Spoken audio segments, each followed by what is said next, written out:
Happy Monday, everybody. I hope that you are having a blessed and wonderful day so far.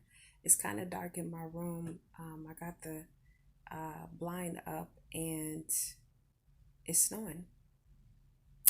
I guess we didn't get enough yesterday, huh? So now we got more added onto our plate, but I shall not complain. God is good in everything that He does, you guys. I just wanted to come on here with a quick word. First, let me say thank you, thank you, thank you again for those who look at my videos. Again, I am not big on the subscribers.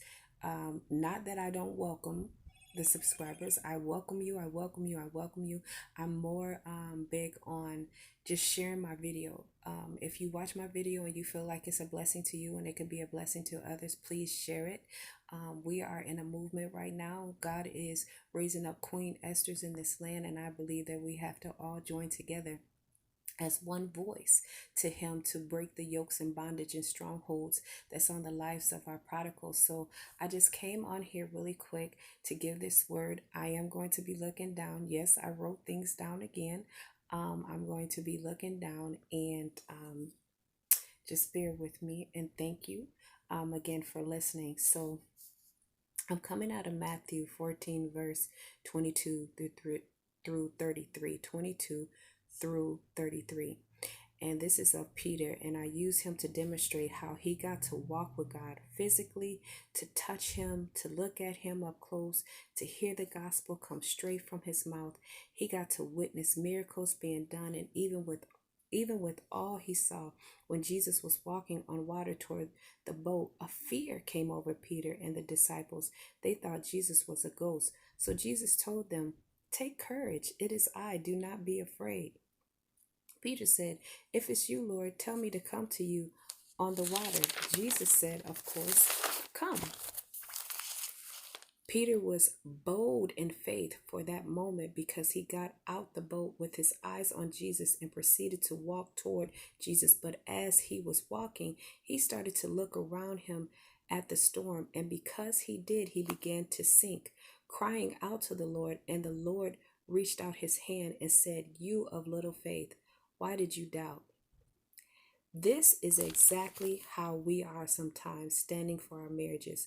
We start off with a boldness of faith, but as soon as the storm, which is rejection from our spouse or naysayers, come with their doubt, we start to take our eyes off God and begin to sink into doubt, which lead to feeling discouraged.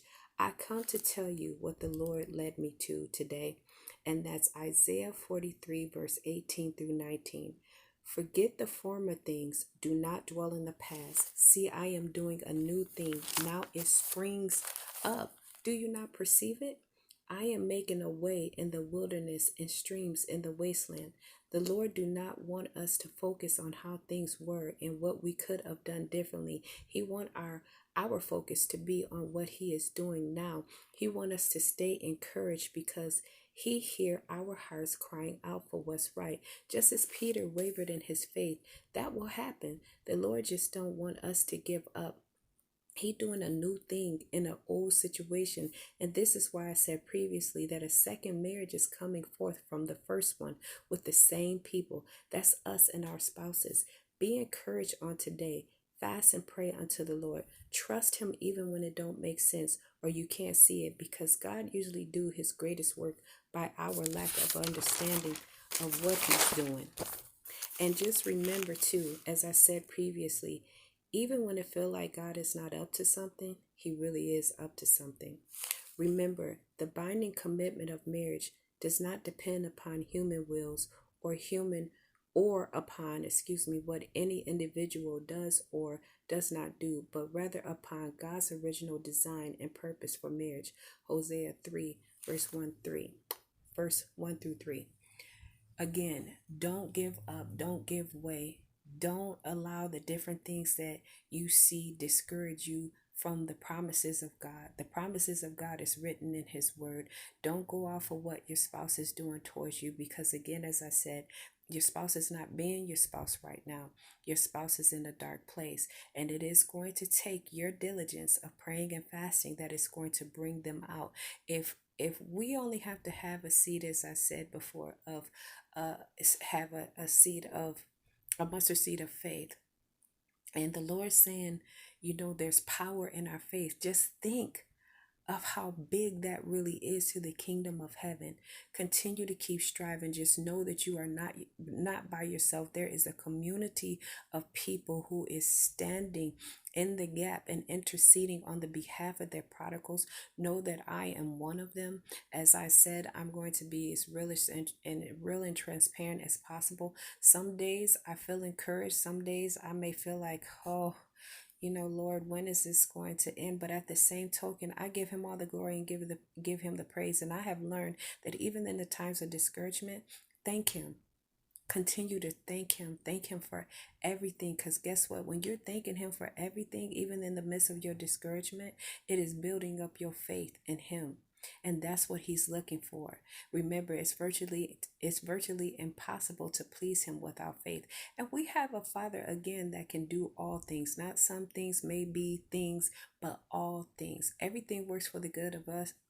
Of us who loves him, who've been called according to his purpose. And remember, no eyes have seen, no ears have heard all the plans that he has for those who love him. Seek his kingdom and his righteousness, and all things shall be added unto you. For he has given you the desires of your heart, and all your plans will be made successful. So don't give way to anything that you see. Don't give up. Stay encouraged, and I hope that this word blesses your heart, and that again, just know you have a sister that is praying for you, and I am believing that the prodigal shall come home. And when they come home, as I said before, it's going to be like they never even left. Have a great and beautiful, wonderful day, and I will talk to you all later. Bye.